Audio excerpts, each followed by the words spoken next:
बस भी कर दे अहमद, अब तो दिन की रोशनी फैल गई है। वो नूर पूरी रात अहमद की शिद्दत को सहकर अब थक चुकी थी। पूरी रात के जागे हुए थे, लेकिन अहमद था कि उसकी बेखुदी में जरा भी फर्क नहीं आ रहा था और शादी की रात थी, इसलिए झिझक के मारे वो उससे ज्यादा इनकार भी नहीं कर पाई। लेकिन सर्दियों की तवील रात गुजारने के बाद अब सुबह की रोशनी फैल चुकी थी और वह बेतहाशा थकन से चूर हो चुकी थी। बलाक बेबसी से उसने हाथ जोड़कर अहमद की मिन्नत की थी, तब वह पीछे हटा था। आंखें उसकी भी नींद से चूर थीं, लेकिन नूर की खूबसूरती और हंसी चेहरे ने तो उसे पागल करके रख दिया था। बहरहाल अब वो करवट बदलकर सो चुका था और नूर की आंखें भी नींद से बोझिल थीं। जैसे ही वह गहरी नींद में गई, कमरे के दरवाजे पर दस्तक हुई थी। अहमद बेखबर सो रहा था, इसलिए नूर को ही उठना पड़ा। उसने दरवाजा नहीं खोला था, बड़ी मुश्किल से कमरे के दरवाजे तक नींद में झूलती हुई पहुंची थी। कहने लगी, कौन है? तो उसकी सास कहने लगी, बेटी 9 बज गए हैं, तुम्हारे घर वाले नाश्ता लेकर आ रहे हैं, तुम लोग तैयार होकर आ जाओ। नूर का दिल चाहा कि रो दे, बस 7 बजे तो उसके बेटे ने उसकी जान छोड़ी थी। वह मुश्किल से 2 घंटे ही सोई थी।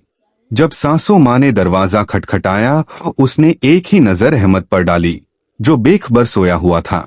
लेकिन फिर खामोशी से कपड़े निकाले और वॉशरूम में चली गई। नहा धोकर वापस आई, तैयार हुई और कमरे से बाहर आ गई। तब तक उसके घर वाले नाश्ता भी लेकर आ गए थे। उसके साथ वह बेगम कहने लगी, बेटी अहमद को उठाओ, कितनी बुरी बात है, तुम्हारे घर वाले नाश्ता लेकर आए हैं। लेकिन वह तो अहमद के पास जाने से भी कतर रही थी। रात भर जितनी शिद्दत से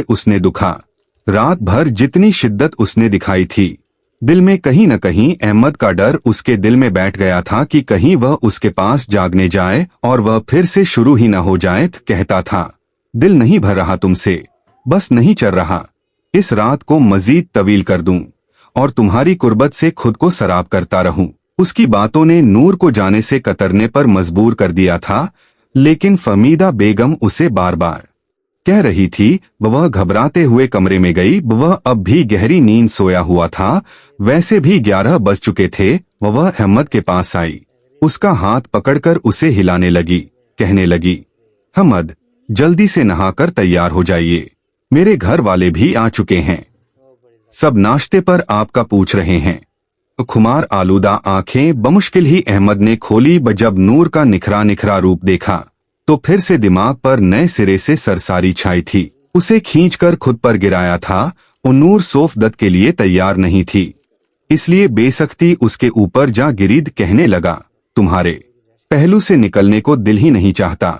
एक तो कमबख्त के रिश्तेदार मुझे इसलिए जहर लगते हैं, मियां बीवी को तो वक्त गुजारने ही नहीं देते। कहने लगी, प्लीज छोड़े मुझे को। लेकिन अहमद ने अपनी मानी फिर एक बार की थी, उसके बाद ही उसे छोड़ा था और खुद नहाने चला गया और वो जच होकर रह गई थी। बाहर आया तो तौलिया उसके मुंह पर फेंका और कहने लगा, मैं तो अपने ससुराल वालों के साथ नाश्ता करने जा रहा हूँ, तुम जाओ, दोबारा से नहाकर तैयार हो जाओ और फिर सबको वजह भी बता देना।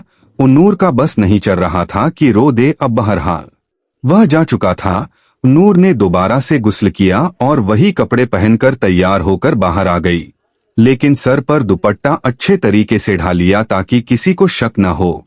सबके साथ नाश्ता किया। नाश्ता करने के बाद अहमद फिर उसे इशारा कर रहा था कि चलो कमरे में, लेकिन वह तंग आ चुकी थी, इसलिए फमीदा बेगम के साथ ही बैठी बातों में मशगूल रही। लेकिन अहमद बार बार अपनी निगाहों से उसे कमरे में जाने के इशारे कर रहा था। नूर का दिल बड़ी जोर जोर से धड़क रहा था, लेकिन वक्त यूं ही गुजरने लगा। गुस्से में आकर अहमद कमरे में चला गया। दरवाजा भी बड़े जोर से मारा था और फमीदा बेगम कहने लगी, उसे क्या हुआ है? कहने लगी, पता नहीं। बहरहाल वह कमरे में नहीं गई। बारात को वलीमा था। फिर वह पलर चली गई। बारात को ग्रे और सिल्वर रंग की मैक्सी में वह कमाल लग रही थी, क़यामत ढा रही थी, और अहमद तो उस पर निगाहें हटाना भूल गया था। जब वह दोनों स्टेज पर बैठे तो अहमद ने उसका हाथ पकड़ रखा था। वह बैठते ही उसके कान में सरगोशी करने लगा, कहने लगा, आज तो तुम मुझसे बचोगी नहीं। लेकिन नूर का सर चकरा रहा था। पूरी रात वह नहीं सो पाई थी। फिर पूरा दिन भी फमीदा बेगम के साथ बैठी रही और अब तो यूं थी कि नींद से बेहाल थी। उसमें इतनी हिम्मत नहीं थी कि आज भी अहमद के साथ रत जगह काट दे। और रात को नूर की वालिदा बेगम ने फमीदा बेगम से कहा, हमारे यहाँ रिवाज है कि वलीमे पर हम बेटी को अपने घर ले जाते हैं और अगले रोज दूल्हा और उसके घर वाले आकर ले जाते हैं, तो आज हम नूर को अपने साथ ले जाएंगे। और फमीदा बेगम ने तो कोई तराज नहीं किया, लेकिन अहमद के तो जैसे होश उड़ गए थे। वह कहने लगा, नहीं नहीं, हमारे यहाँ ऐसा कोई रिवाज नहीं है। फमीदा बेगम ने उसके कंधे पर एक थपकी लगाई, कहने लगी, बस भी करो, इस तरह से बड़ों को जवाब नहीं देते। पब वो कहने लगी, नूर को आप अपने साथ ले जाएं, कोई बात नहीं। नूर भी ऐसा ही चाहती थी कि अपनी माँ के साथ जाए और नींद पूरी करें। सर फट रहा था, लेकिन अहमद उसे जिन निगाहों से देख रहा था, नूर ने अपनी निगाहें बदल ली, क्योंकि वह निगाहों के इशारों से यही कह रहा था कि नूर खुद मना करके दे कि वह मायके नहीं जाना चाहती। लेकिन नूर ने उसकी तरफ देखा ही नहीं और अपने वालिदैन के साथ वह वापस घर आ गई। जैसे ही कपड़े चेंज करके वह सोने के लिए लेटी थी, अहमद का फोन आने लगा। उसने फोन उठाया, कहने लगा, यह क्या तरीका है तुम्हारे घर वालों का, ऐसा कौन करता है? कहने लगी, अहमद, यह रस्म है। कहने लगा, भाड़ में जाए ऐसी रस्म, मैं तुम्हें लेने आ रहा हूँ और तुम मेरे साथ वापस घर आओगी। अहमद बहुत गुस्से में था। कहने लगी, अहमद, मेरी बात को समझने की कोशिश करें, मैं अपने वालिदैन से क्या बहाना बनाऊंगी? वह कहने लगा, कुछ भी बहाना बनाओ, मैं कुछ नहीं जानता। अच्छा, ये बताओ, तुमने चेंज तो नहीं किया? वह कहने लगी, मैं सब कुछ चेंज करके सोने लगी थी। वह कहने लगा, मुझे नहीं पता, मैं अभी आ रहा हूँ, जल्दी से तैयार हो, बिल्कुल वैसे ही लगो जैसे वलीमे में लग रही थी। तुम्हारे जेवरात मैं खुद उतारूंगा, तुम्हारी एक एक चीज मैं अपने हाथों से उतारूंगा, जैसे सुहाग रात को उतारी थी। तुम होती कौन हो बिना मुझसे पूछे चेंज करने वाली? तुम मेरी हो नूर, मेरी इजाजत के बिना तुम्हें कुछ भी करने की इजाजत नहीं। नूर का तो जैसे सांस सीने में थम सा गया था, क्योंकि वह बहुत गुस्से में कह रहा था। और नूर कहने लगी, प्लीज अभी नहीं। अहमद, मेरी बात को समझें, मेरे घर वाले परेशान हो जाएंगे। खुलगा, मुझे कोई फर्क नहीं पड़ता कौन परेशान होता है, किसे बुरा लगता है, मुझे कोई फर्क नहीं पड़ता। तुम मेरी बीवी हो और मुझे रात को तुम अपने कमरे में चाहिए हो। मैं तुम्हें हर रात अपने बिस्तर पर देखना चाहता हूँ। तुम्हारे पास सिर्फ 15 मिनट है, 15 मिनट के अंदर अंदर वैसे ही तैयार हो जाओ जैसे कि तुम वलीमे पर लग रही थी। सूरह भी वैसे ही पहन के रखना। मैं तुम्हें इशारे कर रहा था कि अपनी वालिदा को मना करके दो, कोई भी बहाना बना दो, लेकिन तुमने तो मेरी तरफ देखने की जहमत तक नहीं की। क्या तुम्हारी नजर में मेरी यह अहमियत है? पता नहीं अहमद को हुआ क्या था, कुछ भी सुनने को तैयार नहीं था। अपनी बात कहकर उसने फोन बंद कर दिया और नूर सोच में पड़ गई थी कि क्या करें और क्या न करें। बहरहाल सबसे पहले तो उसने अपनी वालिदा को इत्मीनान में लिया।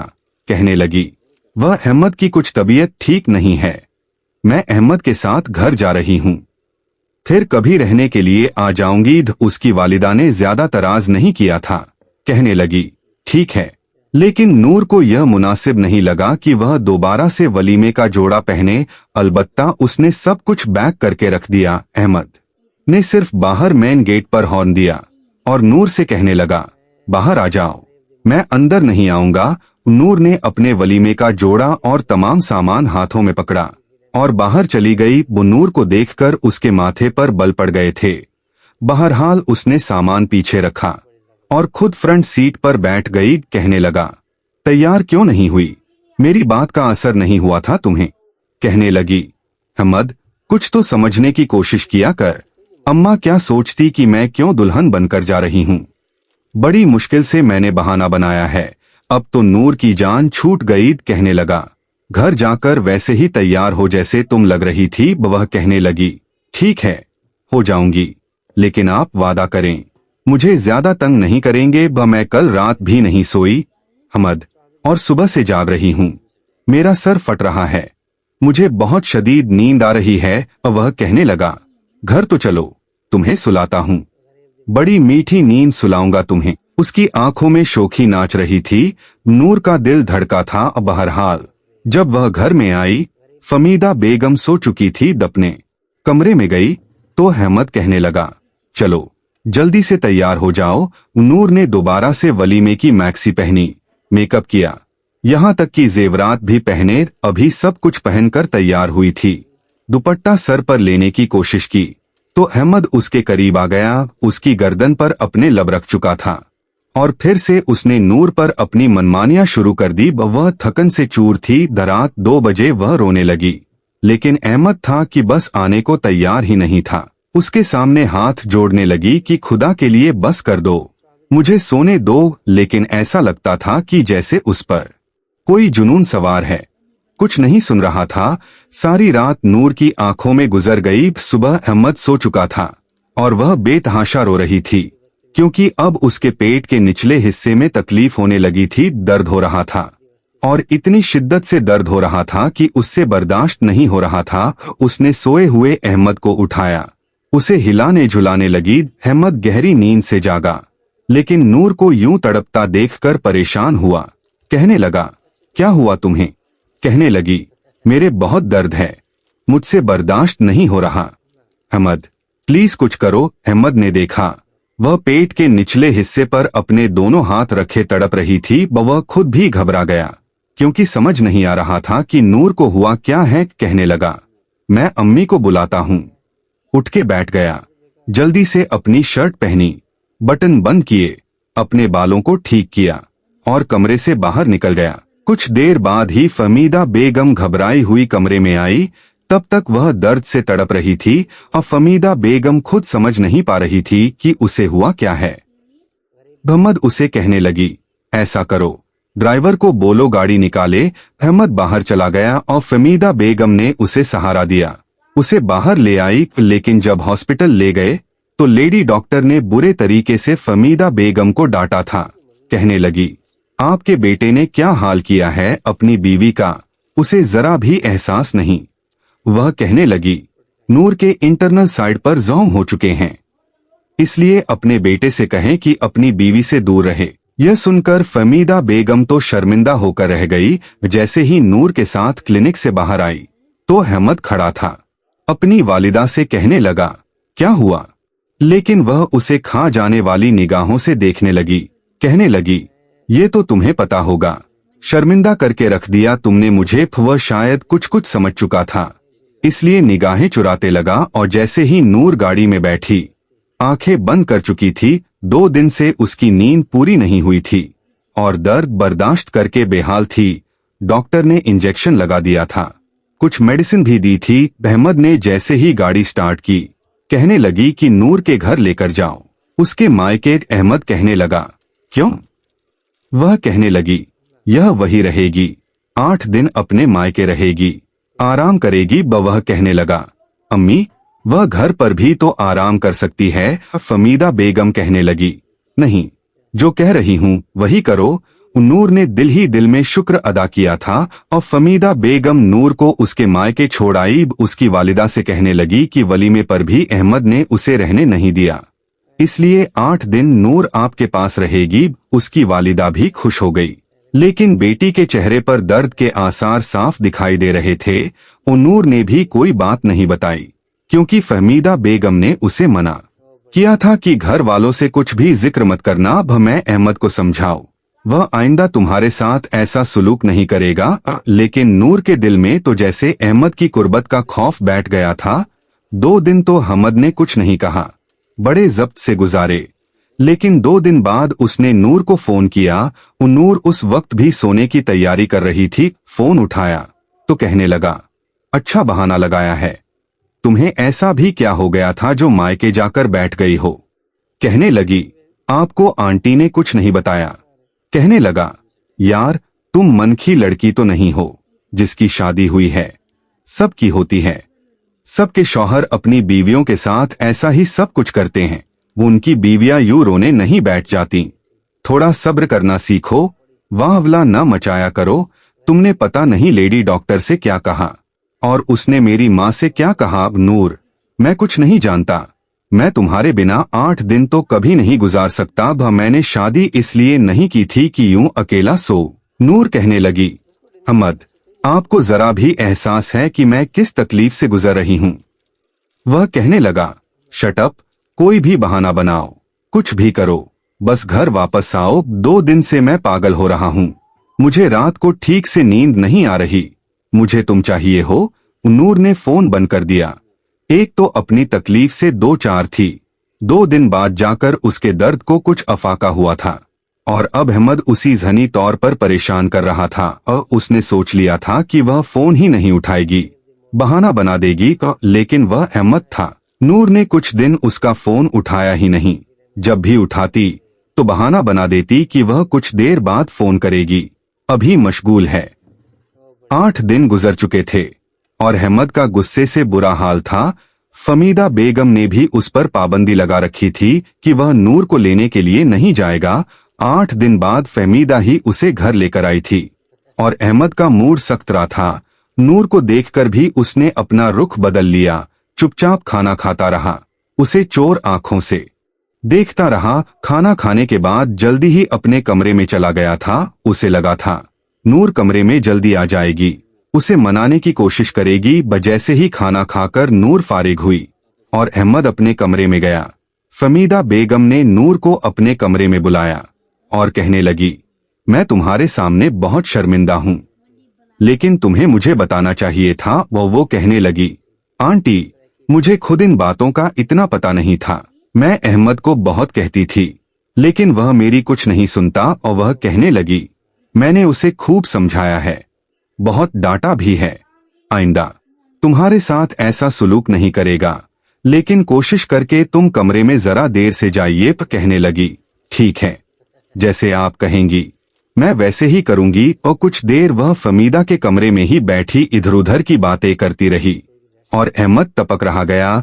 कब से उसका इंतजार कर रहा था और रात के 11 बजे नूर कमरे में आई थी और वह लैपटॉप पर बेफायदा वक्त गुजार रहा था। नूर को देखकर उसे बेतहाशा गुस्सा आया था और नूर जैसे ही अंदर आई, कहने लगा, दरवाजा बंद करके लॉक करो। बहुत गुस्से में था और नूर बुरी तरह से घबरा गई थी। उसने दरवाजा बंद किया, दरवाजा लॉक किया, धीरे धीरे चलते हुए बेड की दूसरी जानिब आ गई। बड़े गुस्से से अहमद ने लैपटॉप बंद किया और टेबल पर रख दिया। कहने लगा, तुम्हारे नजदीक मेरी क्या अहमियत है? तुम मुझे क्या समझती हो? कहने लगी, अहमद, मेरे नजदीक आपकी बहुत अहमियत है और आपकी नजर में भी मेरा एहसास होना चाहिए। मैं 8 दिन से मेडिसिन खा रही हूँ।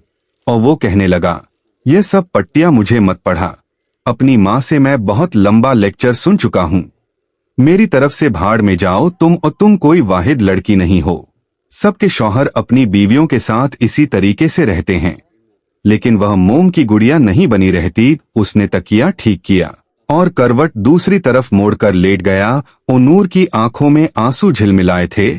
उसने अपने आंसुओं को अपने अंदर ही कहीं गिराया था और खुद पर जब्त बांधकर वह खुद ही अहमद के पास गई। वो करवट दूसरी जानिब लेकर लेटा हुआ था, बहुत गुस्से में था और नूर ने अपना हाथ उसके बाजू पर रखा तो झटक दिया।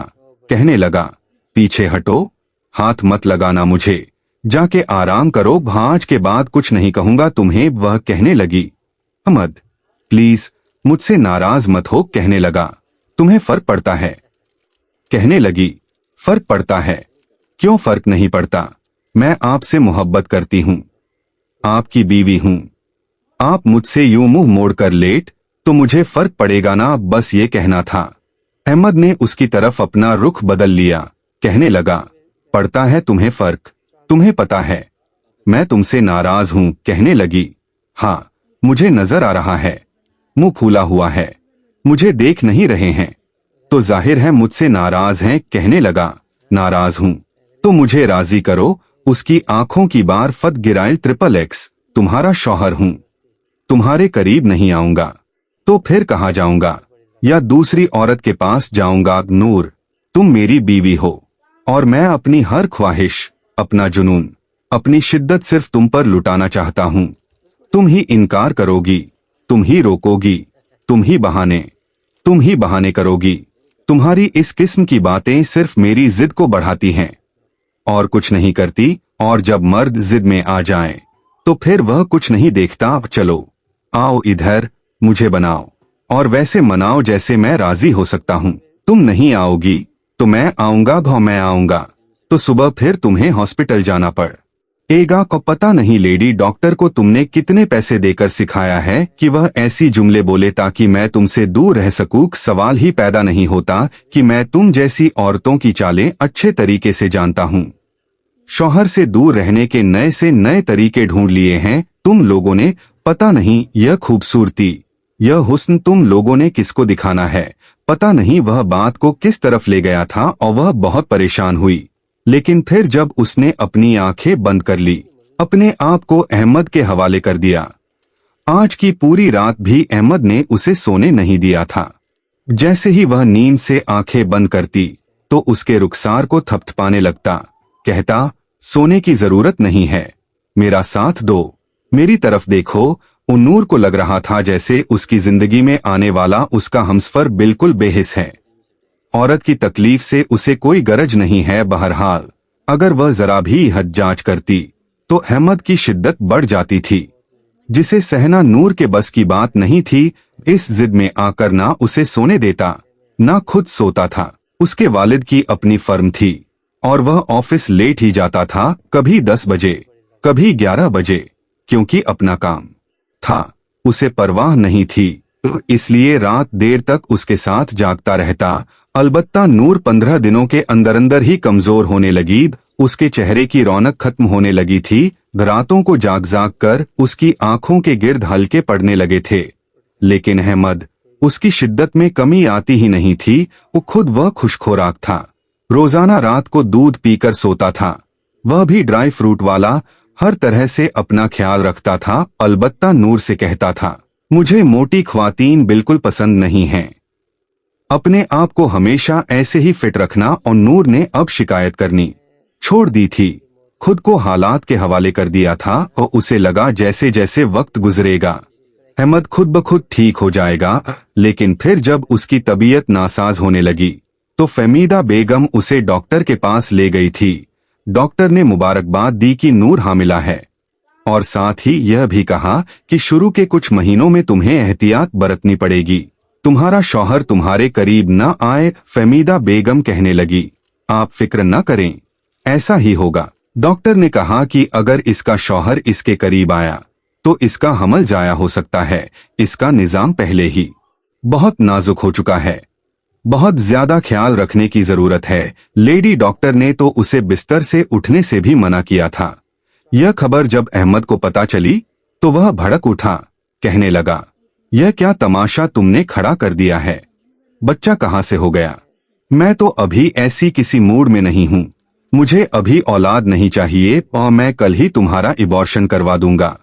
अभी तो मुझे सिर्फ अपनी शादीशुदा लाइफ को एंजॉय करना है। ये सुनकर नूर की रंगत उड़ी थी और उसे तो लगा था कि औलाद की खुशी में अहमद यह एहतियात भी कर जाएगा। बच्चा तो हर इंसान को प्यारा होता है और जब यह पता चले कि वह बाप बनने वाला है, इंसान की सोच बदल जाती है। लेकिन अहमद के ख्यालात सुनकर नूर को यह समझ नहीं आ रहा था कि वह क्या करे और क्या न करे। कहने लगी, अहमद, आप ऐसी कैसी बातें कर रहे हैं? वह कहने लगा, कैसी बातें कर रहा हूँ? वही बातें कर रहा हूँ जो मुझे करनी चाहिए। मैं तुम्हारे बिना नहीं रह सकता और ये बात मैं तुम्हें बहुत अच्छे तरीके से बता चुका हूँ। नूर कहने लगी, लेकिन मुझे बच्चा पैदा करना है। डॉक्टर ने जो एहतियात बताई है मुझे वह भी करनी है। कहने लगा, तो ये किसका बच्चा है? मेरा बच्चा है ना, मुझे नहीं चाहिए, जब चाहिए होगा तो ले लूंगा। वह कहने लगी, आपको क्या लगता है जो आप चाहेंगे वह होगा, जैसे आप चाहेंगे वैसे ही होगा। अगर मेरा बच्चा जाया हो गया तो दोबारा माँ बनना मेरे लिए मुश्किल है। और खुदा के लिए अहमद, आप अपने आप को बदलने की कोशिश करें। वह कहने लगा, मेरा दिमाग खराब मत करो, सारी ड्रामाबाजी जानता हूँ मैं तुम्हारी। मुझसे दूर रहने के तुम बहाने तलाशती हो। जब भी मेरे पास आती हो तुम्हारी शक्ल पर 12 बज जाते हैं, बेजार बेजार सी नजर आती हो। मुझे वैसा रिस्पॉन्स नहीं देती जैसा मैं चाहता हूँ। वह कहने लगी, और क्या करूं, 1 महीना हो गया हमारी शादी को, और शादी के इस 1 महीने में मैंने ठीक से सोकर नहीं देखा।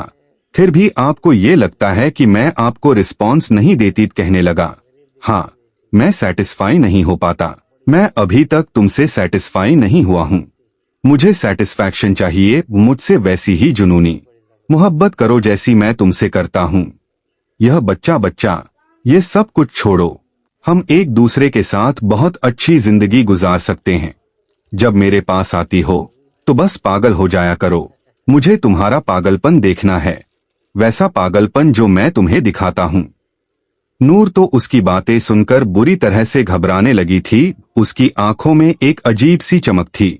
ना समझ आने वाली अहमद को पता नहीं क्या हो जाता था। नूर उठकर कमरे से बाहर आ गई। सोच रही थी कि हर बात फमीदा बेगम से कह देगी, उसे कहेगी कि वह अपने बेटे को समझाए। वह नहीं चाहती थी कि उनका बच्चा जाया हो। एक तरफ लेडी डॉक्टर की बातें उसे डराए हुए थी, दूसरी तरफ अहमद की बातों ने उसकी जान निकाल कर रख दी थी। पता नहीं उसे कैसी सेटिस्फैक्शन चाहिए थी। उसका साथ देती तो थी जितना दे सकती थी, हाँ, जानवरों वाला सुलूक नहीं कर सकती थी जो वह उसके साथ करता था।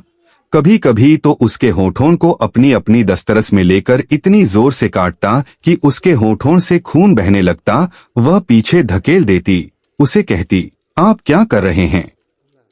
तो कहता, यही तो मजा है, तुम्हें तो पता ही नहीं कि शादीशुदा जिंदगी का मजा क्या होता है। तुम एकदम बोर लड़की हो जिसे वह मोहब्बत कहता था। नूर को वह हवस लगती थी और ये सब वह नहीं कर पाती थी। अभी भी वह अपना सर पकड़े रो रही थी। एक तरफ डॉक्टर की बातें तो दूसरी तरफ अहमद की। वह चाहती थी कि वह मां बने, मगर अहमद का रवैया उसे अंदर तक तोड़ चुका था। लेकिन सांस खारिज करके वह सर पकड़कर बैठी हुई थी। जब फमीदा बेगम उसके लिए ताजा अनार का जूस लेकर कमरे में आई, उसे यूं परेशान देखकर कहने लगी, अरे बेटा, क्या हुआ? सर में दर्द तो नहीं है? लाओ, मैं दबा दूं। तबीयत ठीक तो है ना तुम्हारी?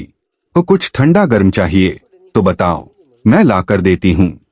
फमीदा बेगम तो नूर को यूं बैठा देखकर परेशान सी हो चुकी थी, लेकिन अपनी सांस को देखकर वह गहरी सांस खारिज करके कहने लगी, नहीं आंटी, मैं ठीक हूं, बस थोड़े से चक्कर आ रहे थे। अभी भी उसके हाथ पांव ठंडे पड़े थे और जो बात अहमद ने की थी उसने उसे अंदर तक हिलाकर रख दिया था और वह खुश रहना चाहती थी अपने बच्चे की खातिर। लेकिन अहमद की बात में उसकी आंखों में आंसू ला चुके थे। अभी उसने अपनी सांस को बताने के लिए कुछ अपना मुंह खोला ही था कि वहां पर अहमद आ गया। अहमद को देखकर जिस तरह खौफ के मारे वह अपनी जगह दबकी थी, फमीदा बेगम के माथे पर बल पड़ गए। उसे यूं उछलकर पीछे होते देख फौरन उसे कंधे से पकड़ लिया। कहने लगी, अरे अरे बेटा, क्या हो गया? यूं तुम घबरा क्यों रही हो? जिस हालत में जो डरना घबराना ठीक नहीं होता। डॉक्टर ने क्या कहा था? नूर सीने पर हाथ रखे अपना सांस नॉर्मल करने की कोशिश कर रही थी जब फमीदा बेगम ने एक बार फिर घूर कर अपने बेटे को देखा और कहने लगी, क्या कहा है तुमने बहू को? बताओ, यह क्यों तुम्हें देखकर इतनी डरी रही है? जानते भी हो ये तुम्हारे बच्चे की मां बनने वाली है। फमीदा बेगम ने मुस्कुराकर उससे बात की, लेकिन अहमद के चेहरे का तासुर वही का वही था और न ही उसके माथे पर बल पड़े हुए कम हुए थे और ना ही उसके चेहरे पर कोई मुस्कुराहट आई थी। कहा, अच्छा, तो फिर मैं क्या करूं? मुझे कोई शौक नहीं है फिलहाल बाप बनने का, बस मुझे जिंदगी में फिलहाल सुकून चाहिए। और वैसे भी यह मेरी बीवी थी, यहाँ पर मेरे लिए लाई गई है। बच्चे इसने मेरे पैदा करने हैं, तो यह किसकी इजाजत से मां बन रही है? जब तक मैं नहीं चाहूंगा इसे कोई हक नहीं पहुंचता मां बनने और बच्चों के अंबार खड़े करने का। यह बात अभी अहमद के मुंह से निकली थी कि फमीदा बेगम ने उठकर उसे जोरदार थप्पड़ मार दिया। अहमद को इस थप्पड़ की उम्मीद नहीं थी। उसे थप्पड़ मारकर कहने की, कैसी बातें कर रहे हो? क्या ये तरबियत की है मैंने तुम्हारी? तुम्हें कोई परवाह भी है कि नहीं?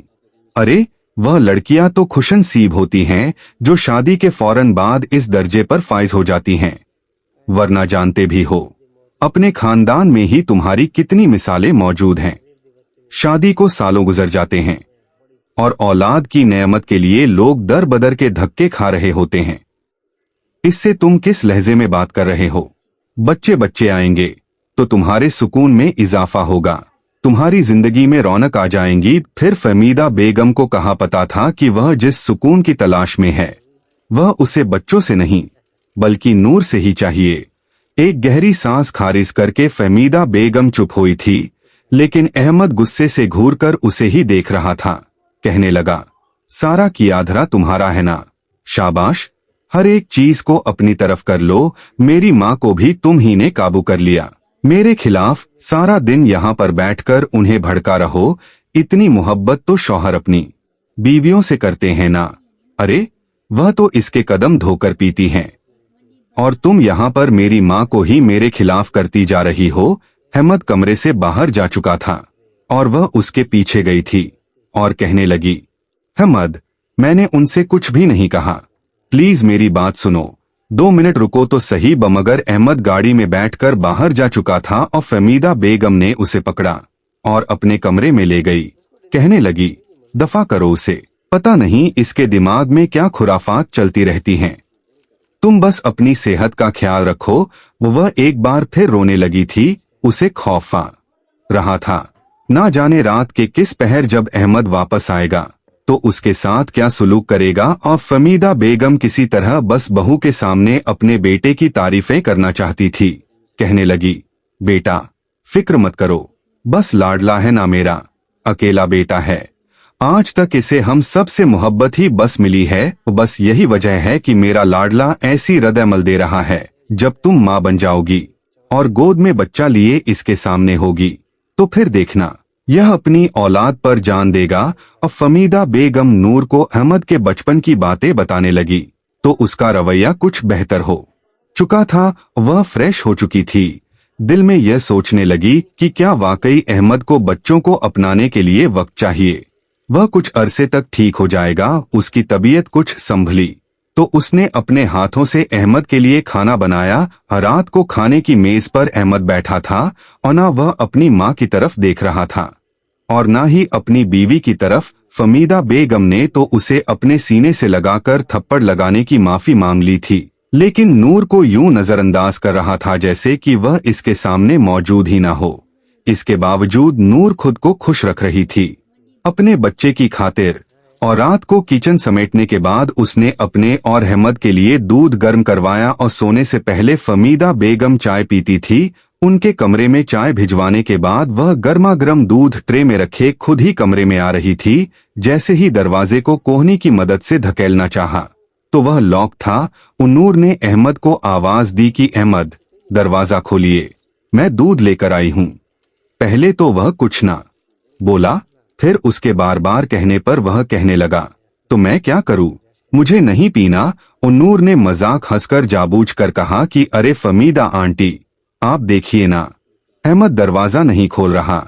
इतना सुनना था कि अहमद झट से अपने बिस्तर से उठा और एक झटके से दरवाजा खोल दिया और वहां पर फहमीदा बेगम मौजूद नहीं थी। लेकिन नूर ने जोरदार कहकहा लगाया था और वह कमरे में दाखिल हुई उससे पहले कि अहमद को कुछ कहती।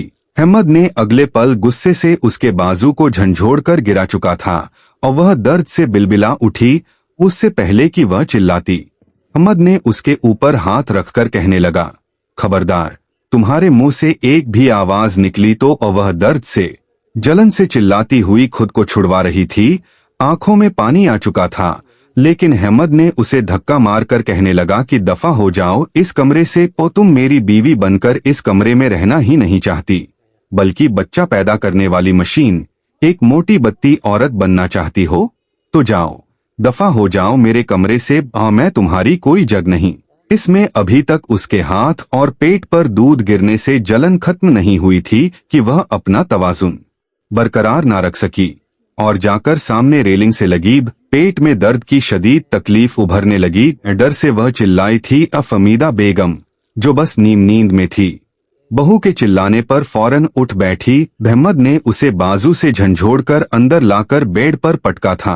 कहने लगा, खबरदार, जो तुम्हारे मुंह से मेरी माँ के सामने एक भी लफ्ज निकला था और कुछ भी नहीं हुआ, नहीं मर रही तुम, इतनी भी नाजुक मत बनो। उसे झिड़क रहा था। जब फहमीदा बेगम कमरे में आई, कहने लगी, क्या हुआ बेटा, ठीक तो हो तुम?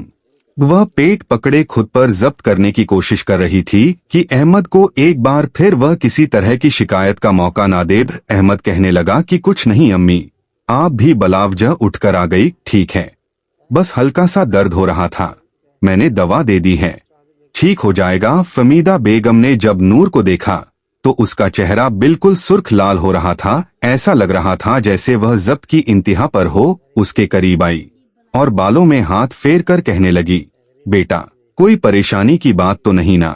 बताओ मुझे, तुम्हारी तबीयत ठीक है ना? अगर कहो तो मैं तुम्हारे पास यहीं पर सो जाती हूँ।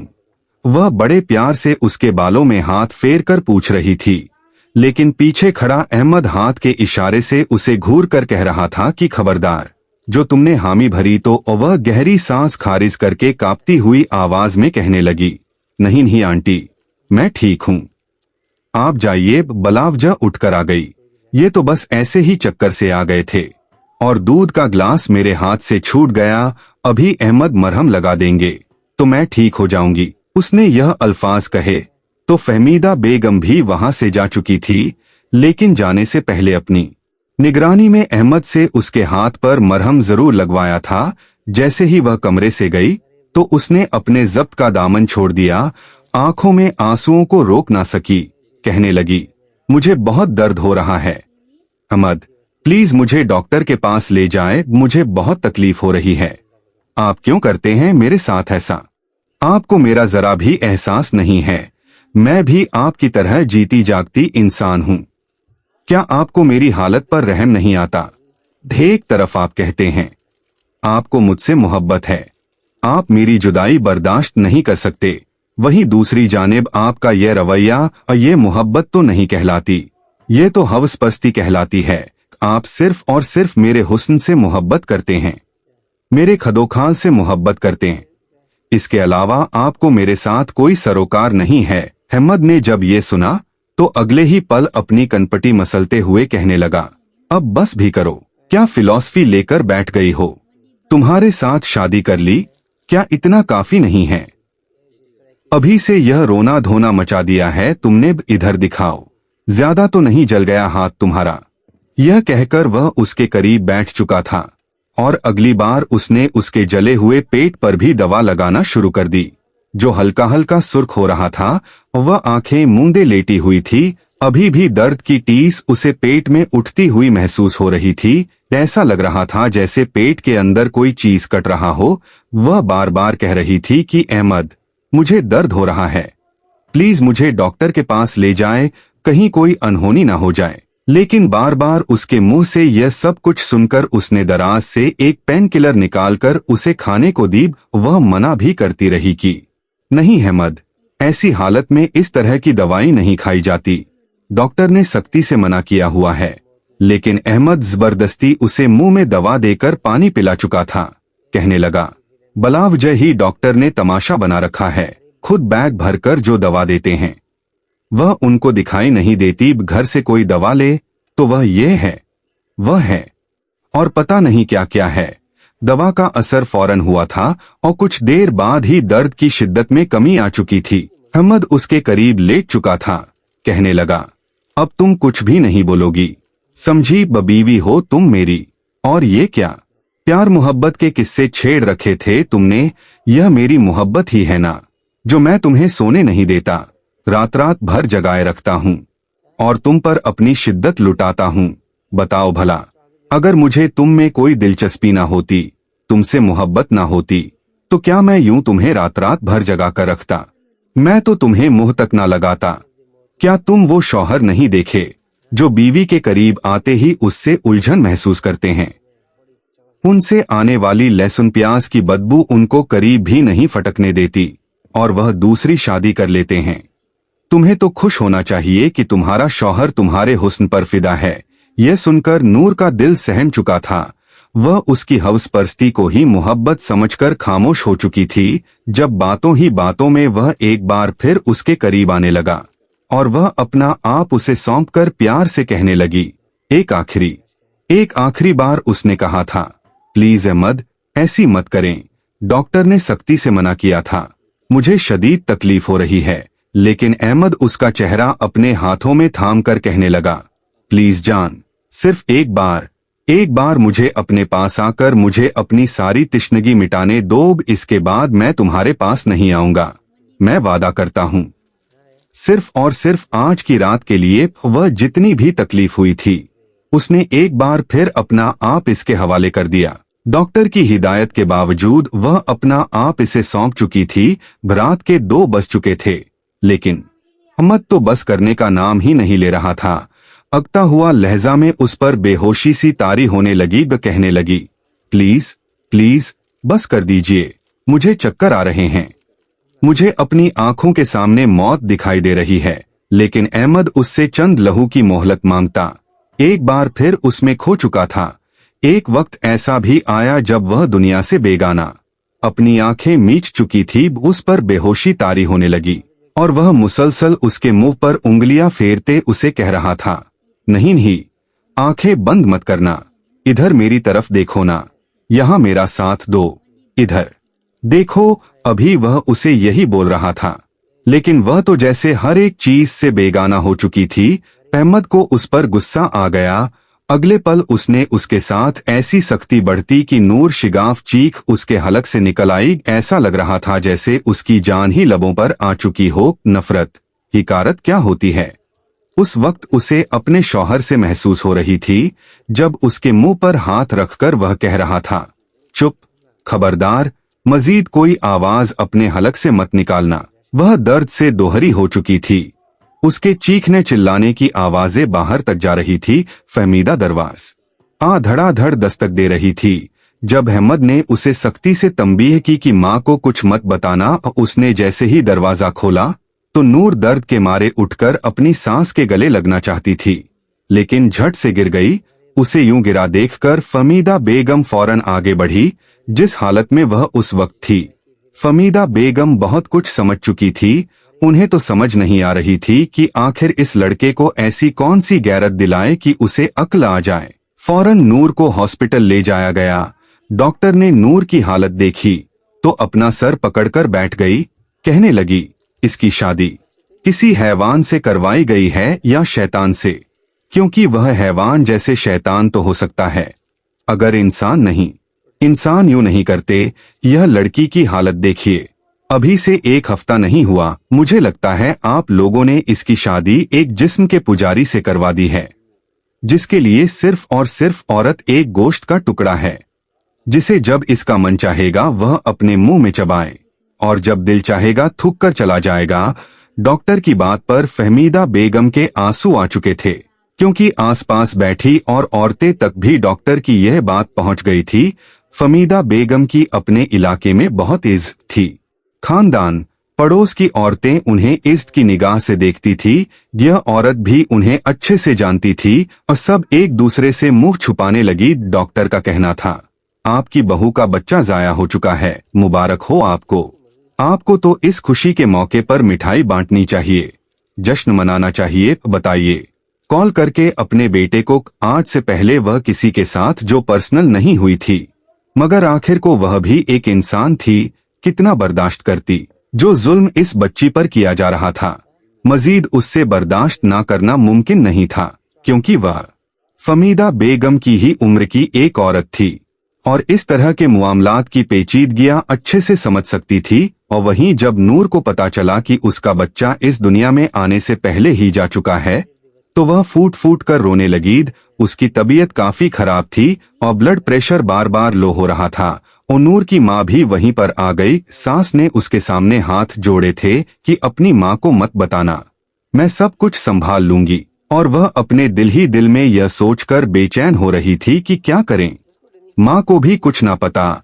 जैसे ही उसने अपनी माँ को अपने सामने देखा तो गले लगकर रोते हुए उन्हें सब कुछ बता दिया। फमीदा बेगम उनके सामने अपने हाथ दिखाकर कहने लगी, गुजरता रात किस तरह दरिंदगी का मुजाहिरा अहमद ने इसके साथ किया, उसने वह हकीकत बताई थी।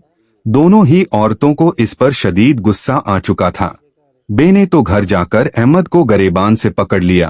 कहने लगी, मुझे तो शर्म आती है तुझे अपना बेटा कहते हुए, और जब तू छोटा सा था मैंने तुझे 9 महीने तक अपनी कोख में रखा। कौन करता है ऐसी जैसी हरकत तूने की है। लेकिन वह फौरन खुद को बरियल जिम्मा करते हुए कहने लगा कि अम्मी झूठ बोल रही है। वह आपको देखकर वह खुद बैठ से गिरी थी और वह खुद ही नहीं चाहती कि मां बने, जानबूझकर ही तमाशे लगा रही है। फिर फमीदा बेगम उसके सीने पर मुक्के मारकर कहने लगी कि झूठ बोलता है तू बरे। मेरे सामने 24 घंटे रहती है वह लड़की। मैं उसकी आदत को अच्छे से जान चुकी हूँ। सारा कियाधरा तेरा ही है। तू ही ऐसा बदब निकला है जिसने एक मासूम बच्चे की जिंदगी बर्बाद कर दी। अब खुश हो जा। अपनी माँ को जलील करवा कर दोबारा कभी बाप नहीं बन सकेगा तू। जिसकी कदर उसकी माँ उसके सामने रोई थी, उसे थोड़ी बहुत शर्मिंदगी तो हो ही चुकी थी। और वही नूर की माँ उसे अपने घर ले गई। नूर को संभलने में वक्त लगा था।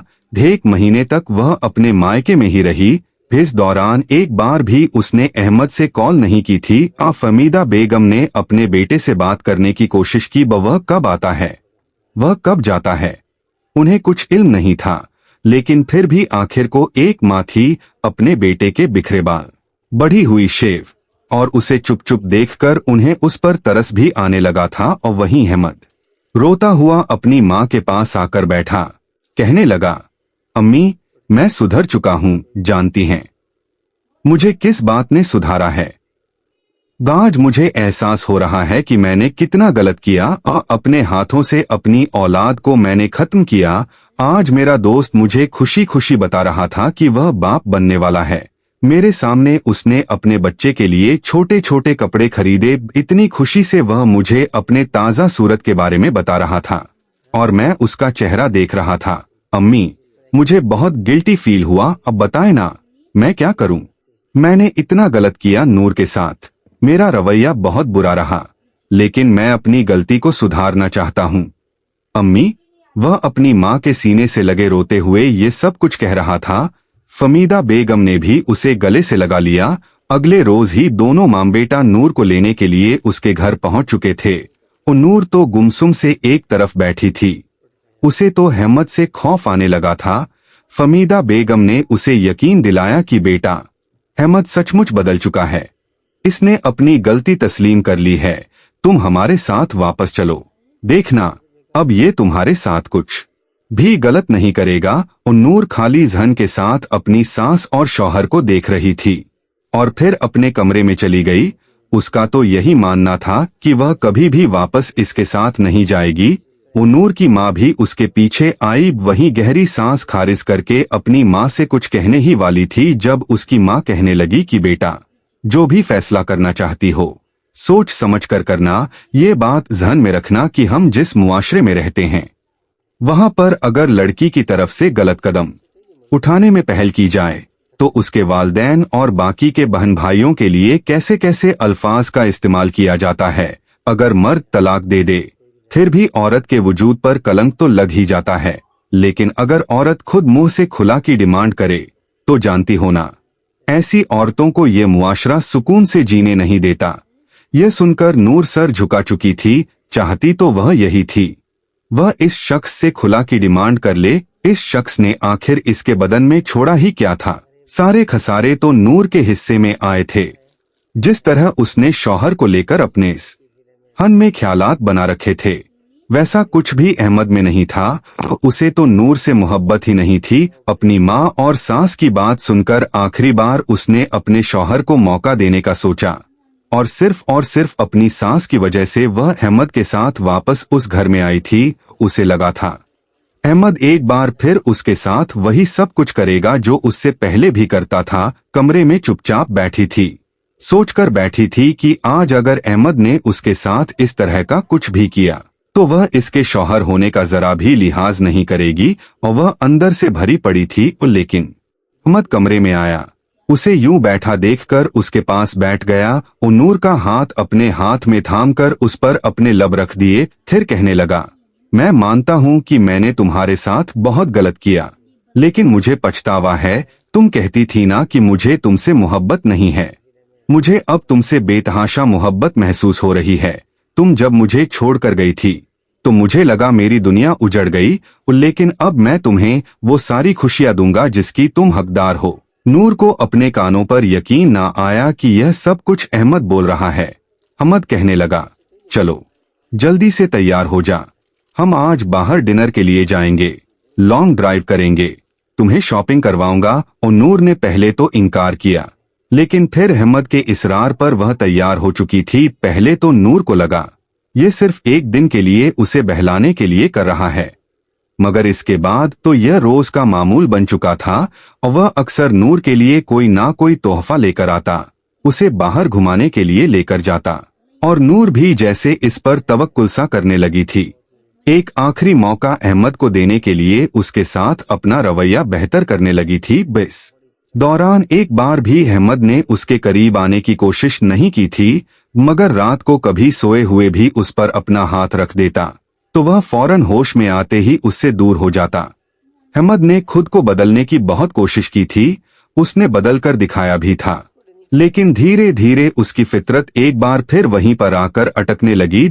बार बार उसका ज़मीर उसे उकसाने लगा कि वह एक बार फिर कुछ ऐसा करें जिससे वह नूर से तस्कीन हासिल कर सके। इसके लिए अपने आप को सुधारना और मजीद यह मुनाफिकत का लिबास ओढ़ना आसान नहीं था। वहीं इसके दिल में औलाद की ख्वाहिश भी पनपने लगी थी, क्योंकि अपने हमउम्र कजन और दोस्तों को जब अपने बाप बनने की खुशखबरी सुनाते देखता तो अंदर ही अंदर वह हसद करने लगा था। उस रोज जब वह घर आया तो नूर का हाथ पकड़कर कहने लगा, नूर, मुझे लगता है तुम अब कदर बेहतर हो चुकी हो, मुझे अपनी गलती का एहसास हो चुका है, इसलिए मैं चाहता हूँ कि तुम मेरे बच्चे की माँ बनो। मैं वादा करता हूँ कि इस बार मैं तुम्हारा बहुत ख्याल रखूंगा। यह सुनकर नूर के चेहरे के तासुरात बदल गए। वह कहने लगी कि आपने बहुत देर कर दी, डॉक्टर ने कहा है कि मैं अब दोबारा कभी माँ नहीं बन सकती। मैं अब आपके लिए सिर्फ आपके इस्तेमाल का सामान बनकर रह चुकी हूँ, मुझसे माँ बनने की उम्मीद मत रखिए। ये सुनकर अहमद का चेहरा उतर चुका था। कहने लगा, नहीं, ऐसा नहीं हो सकता, मुझे औलाद चाहिए तो बस चाहिए, तुम अपना इलाज करो, कुछ भी करो, लेकिन मुझे औलाद पैदा करके दो। वह भी बेटा। नूर को उस वक्त इसकी जहनी हालत पर छिपा हुआ था कैसा शख्स था। कभी औलाद की खातिर उसे अजियत से दो चार कर रहा था और कभी उसे हर हाल में औलाद मांग रहा था। इसे दोबारा डॉक्टर के पास लेकर गया, मगर उस डॉक्टर का यही कहना था कि यह दोबारा कभी भी मां नहीं बन सकती। अहमद के जहन पर यह बातें इस कदर ज्यादा असरअंदाज हुई थीं कि कुछ रोज तो वह खामोश रहा, लेकिन धीरे धीरे इसका रवैया नूर के साथ बदलना शुरू हो गया। बात बात पर उससे लड़ता झगड़ता, उसे बाज होने के ताने देता, यहाँ तक कि उस पर हाथ उठाने लगा था। फमीदा बेगम तो दिन ब दिन घर के शोर शराबे से डिप्रेशन से बिस्तर पर जाकर लग गई थी। हर वक्त मुलाजिम उनका ख्याल रखती, कभी कभार कमरे से बाहर निकलती, वरना कमरे में ही रहती। एक रोज अहमद ने घर आकर यह खबर सुनाई कि मैं दूसरी शादी कर रहा हूँ, मुझे तुम जैसी बंजर जमीन के साथ नहीं रहना। और नूर का तो गुस्से से चेहरा सुर्ख हो चुका था। कहने लगा, ज़बान बंद रखो अपनी, तुम्हारी वजह से ही मैं इस हालत तक पहुंची हूँ, वरना मैं बिल्कुल सेहतमंद थी। शर्म आनी चाहिए तुम्हें, तुम जैसा मर्द जिसकी खातिर मैंने अपना आप गवा दिया, आज मुझे ऐसी कह रहा है। अहमद ने गुस्से में आकर उसी वक्त उसे तलाक दे दी। कहने लगा, दफा हो जाओ मेरी नजरों के सामने से, और मैं दूसरी शादी करूंगा जो तुमसे भी ज्यादा खूबसूरत, वेल एजुकेटेड होगी और मुझे मेरा वारिस पैदा करके देगी। और जैसे ही फमीदा बेगम ने घर में घूमते यह अल्फाज सुने, उन्हें हार्ट अटैक आया था। और नूर तो परेशान रोती हुई वापस अपने माँ बाप के पास जा पहुंची थी। और वहीं फमीदा बेगम की मौत की खबर अहमद पर बिजली बनकर गिरी। अपनी मां के मरने के बाद उसने अपने दोस्त की मदद से एक लड़की का रिश्ता ढूंढा जो कि पढ़ी लिखी और मॉडल थी। बलाशुबहा वह नूर से भी ज्यादा खूबसूरत थी। 3 महीने बाद ही उसने उस लड़की से शादी कर ली, उसे बीवी बनाकर उसको घर में ले आया। इसके साथ भी वही सब कुछ होने लगा जो नूर के साथ किया करता था, मगर वह लड़की बहुत शातिर और चालाक किस्म की थी। बहाने से उसने अहमद का घर और जायदाद धीरे धीरे अपने नाम करवा दी और शादी के 4 महीने बाद ही वह प्रेग्नेंट हुई तो अहमद की खुशी का कोई ठिकाना नहीं रहा। कहने लगा, तुम मुझे वारिस ही पैदा करके देना। और मगर ठीक 5 महीने बाद जब वह उसे चेकअप करवाने के लिए लेकर गया तो डॉक्टर ने ये बताया कि यह जुड़वा बेटियों की मां बनने वाली है। बेटियों को सुनकर तो अहमद आग बबूला हो चुका था। घर लाकर बेल्ट से को मारने लगा, कहने लगा, तुझे मैंने कहा था मुझे बेटा पैदा करके देना, यह बेटियां कहां से आ गईं? जबरदस्ती वह उसे दवा खिला रहा था और वह खाने से इनकार कर रही थी, लेकिन वह उसे दवा खिलाकर इसका अब जाया करवा चुका था। पहले तो इस तकलीफ की वजह से वह रोती रही, लेकिन दिल में अहमद की मोहब्बत हिकारत में बदली तो वह भी उससे बदला लेने का सोच चुकी थी। तब भी वह हर रात उस पर यूं ही टूट पड़ता, इसका भी वही हाल करता जो नूर का किया करता था। लेकिन धीरे धीरे इसकी तबीयत खराब रहने लगी। बक्सर अहमद घर आता तो आते ही सो जाया करता और कहता, मेरा आज तुम्हारे पास आने का मन नहीं है। वह हर रोज कोशिश करता कि अपनी बीवी के साथ रोमांस करे, लेकिन यह ख्वाहिश इसके अंदर से मटती चली जा रही थी। एक वक्त ऐसा भी आया जब वह बिल्कुल कमजोर हड्डियों का ढांचा बनकर रह गया, जबकि बहुत खूबसूरत और पहले से ज्यादा पुरकशिश हो चुकी थी। अपनी हालत देखकर वह अक्सर चीखता चिल्लाता, और वह तो भरपूर मॉडल था और सिर्फ चंद महीनों में इसकी हालत नामर्दों जैसी क्यों हो चुकी थी। उस रोज वह व्हीलचेयर पर बैठा सोच रहा था।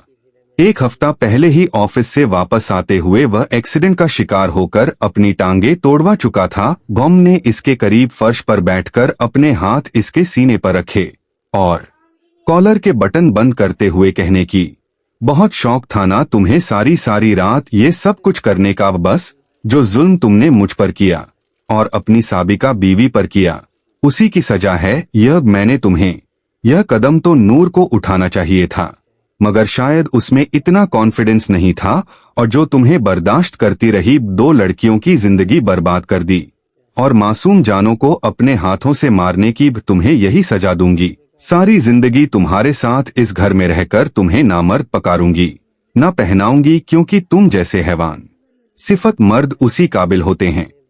यह कहकर अपने बाजू पर बैग लटकाए बाहर निकल आई थी, जबकि अहमद चिल्लाता हुआ व्हीलचेयर से गिर चुका था।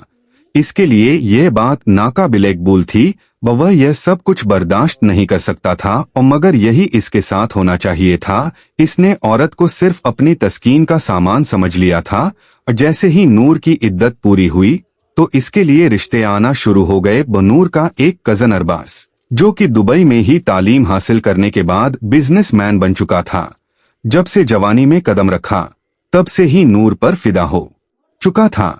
लेकिन अचानक नूर की होने वाली शादी ने उसे अंदर तक तोड़ दिया था। लेकिन जब उसे नूर की तलाक की खबर मिली थी तो वह पाकिस्तान आकर अपनी माँ और बड़ी बहन को रिश्ते के लिए भेज चुका था, और नूर ने पहले तो इनकार किया, लेकिन जब नूर की खाला बार बार वास्ते देने लगी तो उसने खुद अरबाज से मिलने का कहा। अरबाज के लिए तो आज भी वह बिल्कुल वैसी ही थी। उसने अरबाज को मिलकर ढके छुपे अल्फाजों में सारी सच्चाई बता दी, और यह भी कि वह कभी मां नहीं बन सकती। लेकिन इसके बावजूद अरबाज ने उसे अपना चुका था, और सिर्फ अपनी मां की खातिर उसने ये शादी की थी। और उसे लगा जैसे बाकी मर्द भी वैसे ही होंगे जैसे अहमद था। और लेकिन जिस कदर इज्जत, मोहब्बत, अपनायत अरबाज ने उसे दी थी, वह तो जैसे इसकी मोहब्बत से सरशार होकर रह गई थी। और शादी के 8 महीने बाद अचानक नूर की तबीयत खराब होने लगी, और अरबाज फौरन ऑफिस से घर आया। जब उसे डॉक्टर के पास लेकर गया तो डॉक्टर का कहना था वह मां बनने वाली है। नूर हैरान थी, बापता मुमकिन कैसे था? अच्छा कुछ नहीं। डॉक्टर से इसके बारे में बात की तो डॉक्टर का ये कहना था कि बाज औकात कुछ ऐसे मसाइल हो जाते हैं, इसके बाद हम डॉक्टर्स भी गलत पेशिनगोई कर देते हैं। लेकिन आप पूरी तरह से सलाहियत से महरूम नहीं हुई थी, बस यही वजह है कि आज ये खुशखबरी आपके सामने है। नूर ने मुस्कुराते हुए खुदा का शुक्र अदा किया। अरबाज का हाथ पकड़े हॉस्पिटल से बाहर निकल आया।